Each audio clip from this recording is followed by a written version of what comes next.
Alain Joyeux, bonjour. Vous êtes le président de l'APHEC qui représente toutes les classes préparatoires ECG, ECT.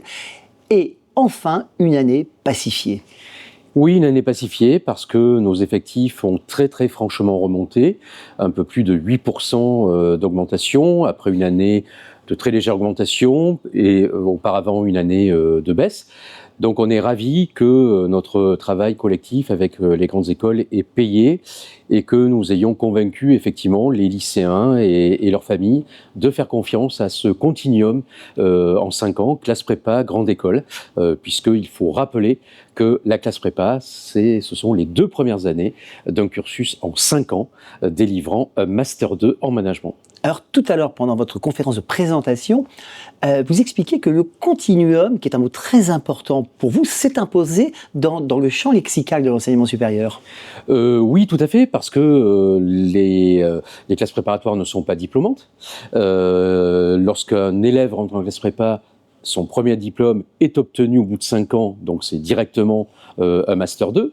Et donc il n'y a aucune raison de séparer en deux ce cursus. Alors certes, les classes prépa ont lieu dans des lycées et ensuite il y a 3 ans en grande école, mais finalement, il y a un fil conducteur qui est d'amener au même diplôme avec une complémentarité entre ce qui se fait en classe préparatoire et ce qui se fait en grande école. Alors, dans cette perspective, et toujours dans cette perspective d'évolution des classes préparatoires, est-ce que le certificat qui a été mis en place, pour vous, est une avancée majeure ?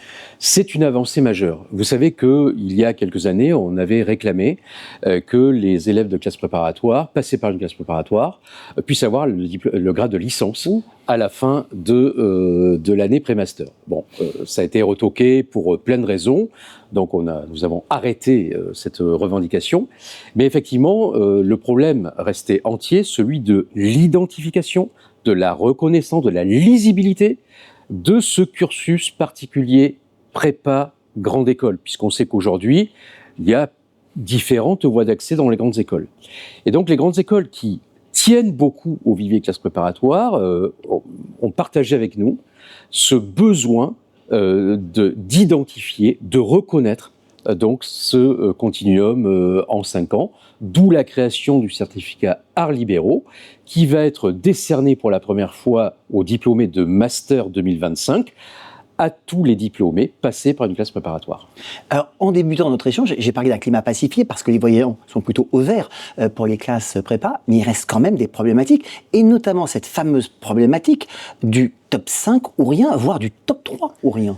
Oui, alors c'est une tendance inquiétante et ça va faire l'objet de réflexions, de travaux avec les grandes écoles, parce qu'effectivement, on s'aperçoit que de plus en plus d'étudiants attendent un retour sur investissement de la classe préparatoire maximale et se disent, si je fais une classe prépa, c'est pour avoir le top 5-6 des écoles.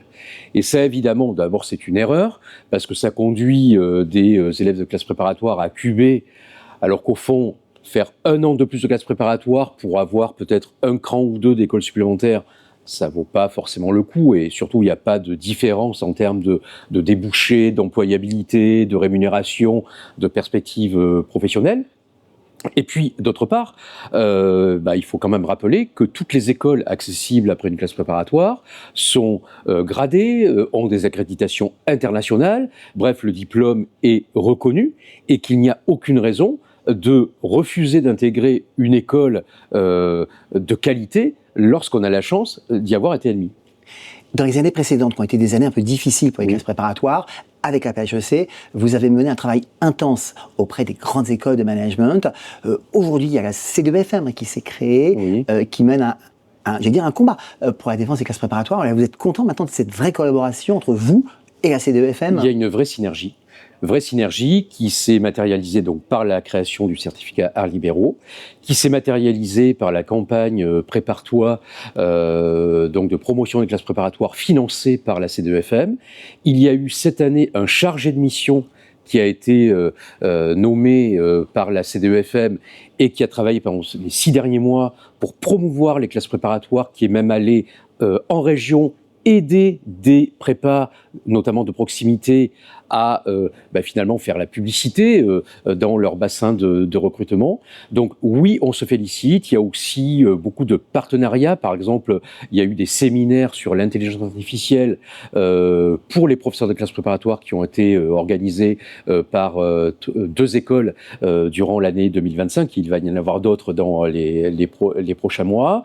Il y a des séminaires comme nous sommes ici à TBS, donc sur leur campus de Barcelone, ça sera la 3e édition, séminaire hybridation qui associe des professeurs de TBS et de classe préparatoire en espagnol et en culture générale. Qui est un vrai succès. Voilà, qui est un vrai succès.